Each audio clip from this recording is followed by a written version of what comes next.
안녕하세요. 열린요양보호사교육원 장혜원 강사입니다. 이번 시간에 기본 요양보호 강론 첫 번째 시간 신체활동 지원에 대한 부분 살펴보겠습니다. 자, 1단원 대상자 중심 요양보호입니다. 대상자를 대하는 원칙은요. 무엇이든 강제로 하지 않는다입니다. 아침 식사는 8시예요. 일어나서 식사를 하셔야 설거지하고 점심 식사 준비하죠. 어서 일어나세요. 강제로 하네요. 안 되죠. 자, 두 번째 예로는 화장실 가려면 어르신도 요양보호사인 저도 고생하니까 그냥 간이병개 하세요. 다들 여기다 해요.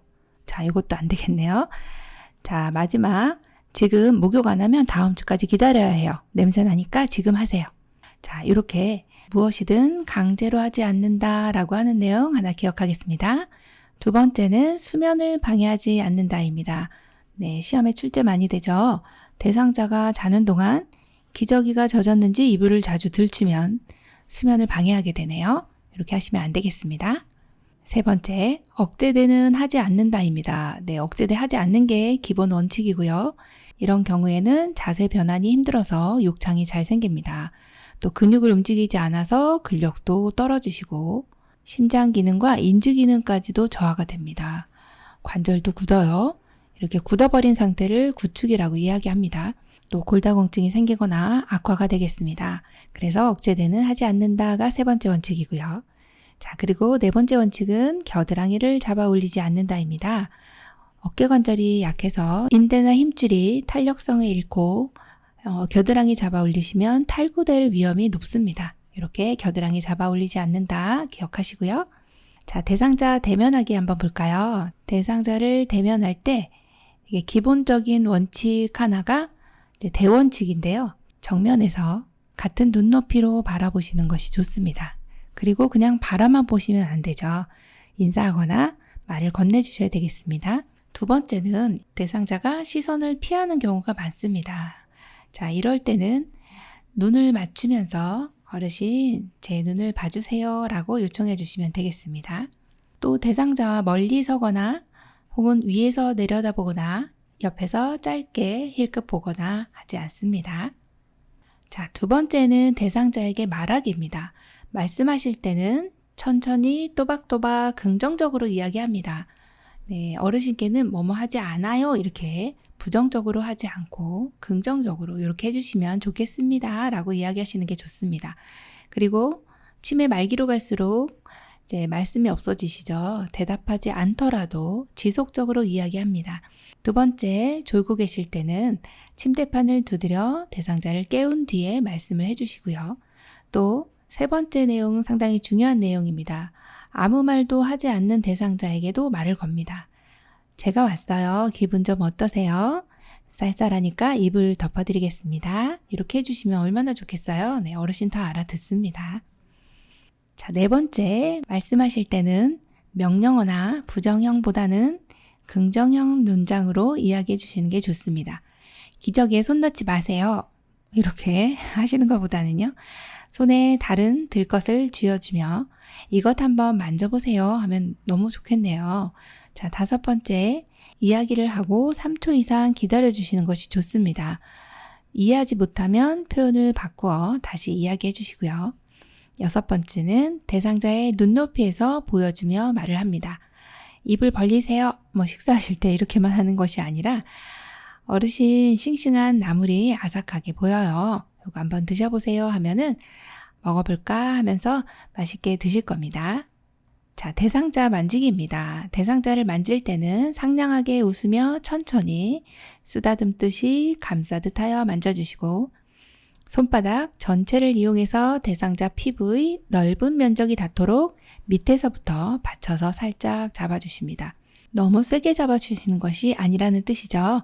손끝이나 손가락만으로 대상자를 잡으면 잡기 싫은데 이렇게 억지로 잡는 듯한 그런 느낌을 받기 때문에요. 넓은 면적이 닿도록 해서 받쳐 살짝 잡아주시면 됩니다.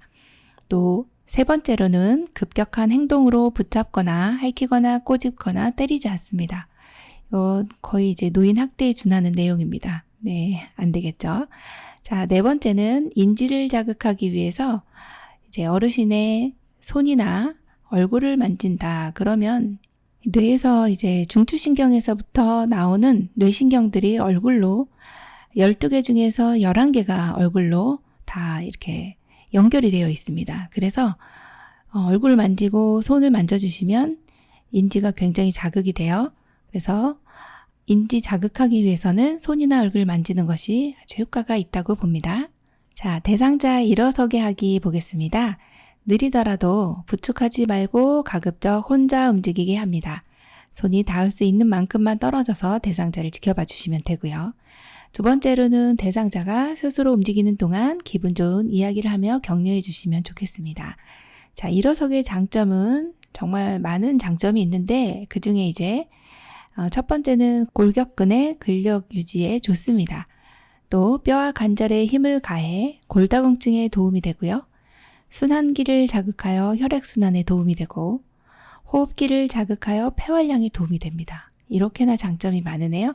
어르신 일어서는 거 많이 도와주셔야 되겠습니다. 섭취량 보호 보겠습니다. 식사 및 영양관리입니다.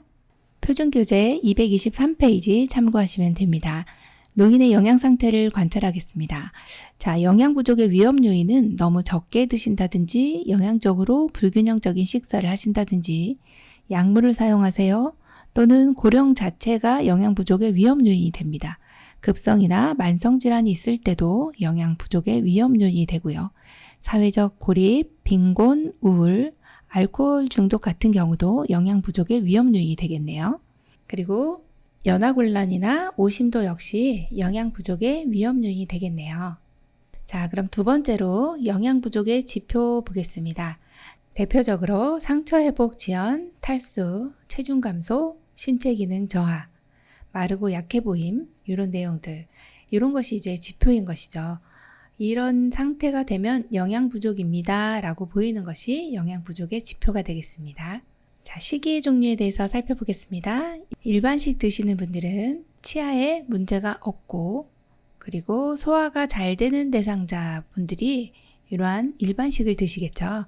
우리가 흔히 드시는 식사입니다. 자, 두 번째로 잘게 썬 음식은요. 저장 능력, 즉 씹는 힘이 약하고 또 삼키는 데는 문제가 없는 분들, 이런 분들이 잘게 썬 음식을 드립니다. 이가 이제 치아가 탈락해서 몇 개 안 남으신 분이나 아니면 이렇게 씹는 힘이 약하신 분들은 미리미리 이렇게 잘게 썰어 드리는 거죠. 그것을 잘게 썬 음식이라고 합니다. 자, 세 번째로 갈아 만든 음식인데요. 이것은 아주 잘게 썰어도 자, 요 내용 기억해 주셔야 됩니다. 삼키기 힘든 대상자는 원래 모양을 알아볼 수 없을 정도로 갈아서 제공을 합니다. 그러면 삼키기가 수월해지겠죠. 자, 마지막으로 유동식인데요. 수분이 많은 미음 형태의 삼키기 쉬운 음식을 유동식이라고 합니다. 유동식에는 종류가 두 가지요. 경구 유동식, 입으로 드시는 거예요. 그 다음 경관 유동식이 있습니다. 관을 통해서 연화장애가 있으신 분 혹은 의식장애가 있으신 분들 비위관이라고 하는 관을 통해서 이 영양액을 넣어드리는 경우를 경관 유동식이다 이렇게 이야기를 합니다. 자, 식사 자세는 상당히 중요해서 이제 별표 3개인데요. 꼭 기억을 해주셔야 되는 부분이 이게 첫 번째 나와 있는 페이지입니다. 식탁의 높이는 식탁의 윗부분이 대상자의 배꼽 높이에 오는 것이 좋고, 자, 앉은 자세는 식탁의 팔꿈치를 올릴 수 있도록 의자에 깊숙이 앉아주시면 됩니다. 자, 세 번째로 의자에 앉거나 침대에 걸터 앉는 경우에는 발바닥이 바닥에 닿도록 하고 그래야 균형을 잘 잡으실 수 있거든요. 자, 발이 바닥에 닿지 않는 경우에는 발받침대를 받쳐서라도 발이 바닥에 닿도록 해야 됩니다. 자, 식사 자세 계속해서 보겠습니다. 침대에 누워 계신 경우는 어떻게 할까요? 침대에 누워 계신 경우에는 침대를 30에서 60도 각도 올려주시면 되겠고요. 다섯 번째로 편마비 대상자는 건강한 쪽을 밑으로 하여, 이 내용 상당히 중요하죠. 자, 건강한 쪽이 아래로 가야 순환에 문제가 안 생깁니다. 약간 옆으로 누운 자세를 취하되 이때 마비된 쪽은 베개나 쿠션으로 지지해준다 이 내용을 기억합니다. 자, 식사도기 기본 원칙 살펴보겠습니다. 첫 번째, 입맛이 없는 경우는 어떻게 할까요? 다양한 음식을 조금씩 색깔 보기 좋게 담아 놓으시면 되겠고요. 자, 두 번째로 요양보호사는 요양시설에서는 준비된 식사 내용을 골고루 잘 드시는지 이렇게 살펴봐 주시면 되겠고요. 제가 방문 요양 서비스를 제공하시는 경우에는 음식 준비부터 섭취까지 도와주시면 되겠습니다. 자, 세 번째 나와 있는 내용, 중요한 내용이네요. 사례, 청색증, 구토, 호흡곤란 등이 있으면 식사를 중단하고 즉시 시설장에게 보고해 주셔야 됩니다. 자, 사례 예방을 위한 식사 돕기 방법, 중요하죠. 몇 가지 체크합니다. 첫 번째, 가능한 앉은 자세를 취합니다. 상체를 약간 앞으로 숙이고 턱을 당기는 자세가 좋습니다. 사례가 가장 안 걸리는 자세가 되겠습니다. 두 번째, 앉을 수 없는 대상자라 할지라도 상반신을 높게 해주시고요. 턱을 당긴 자세를 취해줍니다. 세 번째로는 배의 부위와 가슴을 압박하지 않는 옷을 입힌다입니다. 네 번째는 식사 중에 대상자에게 질문하지 않습니다. 말을 시키지 않는다는 내용이죠. 다섯 번째, 음식을 삼키기 쉽도록 국이나 물, 차 등으로 먼저 목을 축이고 음식을 드시도록 하면 좋습니다. 여섯 번째는 충분히 삼킬 정도의 양을 입에 넣어주시고요.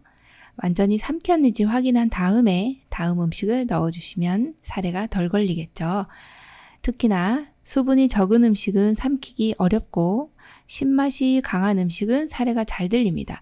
예를 들어 레몬이나 자몽, 식초 이런 것들은 연화곤란이 있으신 분들은 주의해 주셔야 되는 그런 음식으로 보시면 되겠습니다. 식사 돕기 방법 보겠습니다. 먼저 대상자 확인하고 자신을 소개합니다. 대상자의 배설 여부를 확인하고 손을 씻고 조명은 밝게 합니다. 청결한 주변 환경을 제공하고 나온 음식을 알려주어 입맛을 돋웁니다. 자, 세 번째 나와 있는 내용은 누워있는 상태라도 가능한 대상자의 머리를 올립니다. 그런데 머리를 올리기 어려운 분이 있어요. 이런 분은 옆으로 눕힙니다. 그리고 등에 베개를 대고 얼굴은 요양보호사 쪽으로 돌려주시면 되겠습니다. 네 번째로는 음식물을 삼키기 쉽도록 식사 전에 물 한 모금 마시게 해주시고요. 자, 양은 어느 정도 드리면 될까요? 드실 만큼 숟가락에 한 3분의 1 정도 떠서 숟가락 끝부분을 입술 옆쪽에 대고 숟가락 손잡이를 위쪽으로 약간 올려서 음식을 드리면 되겠습니다. 여섯 번째는 마비된 쪽에 묻은 음식은 자연스럽게 닦아주고요. 식후 구강 관리 해주시면 되겠어요. 사례를 예방하기 위해서는 식후 30분 정도는 앉아 계실 수 있도록 합니다. 스스로 드시는 분은 사례가 드는지 불편한 점이 없는지를 관찰해 주시면 되겠습니다. 경관 영양 돕기 보겠습니다. 입으로 식사할 수 없고 영양 공급이 불충분한 대상자는 관을 통해 영양을 공급합니다. 자, 경관 영양 대상자는요, 첫 번째 의식장애입니다. 그리고 두 번째는 연화곤란 있으신 분들 또는 얼굴이나 목, 머리 부위에 부상이나 마비가 있는 경우에 비위관을 통해서 이렇게 코로 관이 들어갑니다. 어디까지요? 위장까지. 그래서 이것을 비위관이다 이렇게 이야기를 합니다. 이러한 관을 통해서 영양을 공급하는 것을 경관 영양 혹은 비위관 영양이다 이렇게 이야기를 합니다. 자, 사진에 보면 첫 번째 나와 있는 것이 영양 주머니고요. 여기 이제 용량이 보통은 이제 100부터 200, 300, 400 이렇게 해서 1000 정도 1000cc까지 여기 이제 들어갈 수 있게 되어 있고 여기 이제 조절기가 있어서 양을 조절을 하고 이 챔버에 이제 영양액이 똑똑똑똑 떨어지게 됩니다. 두 번째 있는 사진이 비위관입니다. 비위관 요 부분이 이제 코를 통해서 위장까지 연결되는 관이고 이 부분이 코를 통해서 위장까지 연결되어 있는 부분이고요. 여기 나와 있는 부분은 이 영양액 주머니하고 여기 이 부분하고 여기하고 이제 맞물려서 이렇게 꽂아주시면 쭉쭉쭉쭉 들어가게 되는 내용입니다. 자, 세 번째 있는 그림은 주사기. 이렇게 요 세 가지를 가지고서 이제 경관 영양을 하게 되는 것입니다. 자, 경관 영양 돕기의 기본 원칙은요. 첫 번째, 대상자가 의식이 없어도 식사 시작과 끝을 알립니다. 두 번째, 판매되는 영양액은 유효기간 이내의 것만 사용합니다. 너무 당연한 거죠. 세 번째, 영양주머니는 매번 깨끗이 씻어 말린 후 사용합니다. 잘 건조시켜야 됩니다. 자, 네 번째는 비위관이 새는 경우 혹은 영양액이 역류됩니다. 이때 이제 비위관이 열려 있는지 확인하고요. 일단 응급 상황, 내가 잘 모르는 상황이에요. 그럼 간호사에게 신속하게 보고해 주시면 되겠습니다. 다섯 번째, 너무 진한 농도의 영양액을 주입하거나 빠르게 주입하면 설사나 탈수를 유발할 수 있습니다. 여섯 번째는 구강위생을 자주 실시하고 입술 보호제를 발라줍니다. 마지막 일곱 번째는 비위관 주변은 청결히 하고요. 윤활제를 발라주시면 되겠습니다. 요 코 부분을 보시면 여기 이제 반창코로 이렇게 고정이 되어 있습니다. 이게 코 부분하고 이 위장까지 이렇게 들어가는 입구입니다. 그리고 여기 오른쪽에 보면 비위관 영양액이 이렇게 위에서부터 쭉 내려가죠.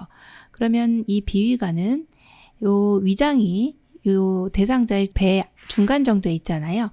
위장보다 높은 위치에 있으면 중력에 의해서 흘러내려가게 됩니다. 자, 경관영양 돕기 첫 번째 내용입니다. 처방에 따라 영양액을 따뜻하게 준비합니다. 너무 차갑거나 뜨겁지 않으면 됩니다.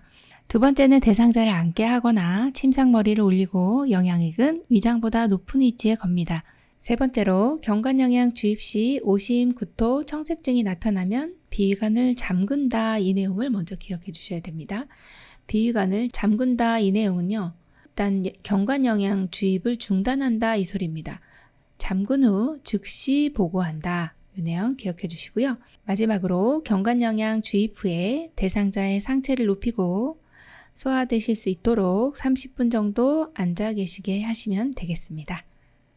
첫 번째 단원 대상자 중심 요양보호와 섭취 요양보호를 살펴보았습니다. 다음 시간에 또 찾아뵙겠습니다. 감사합니다.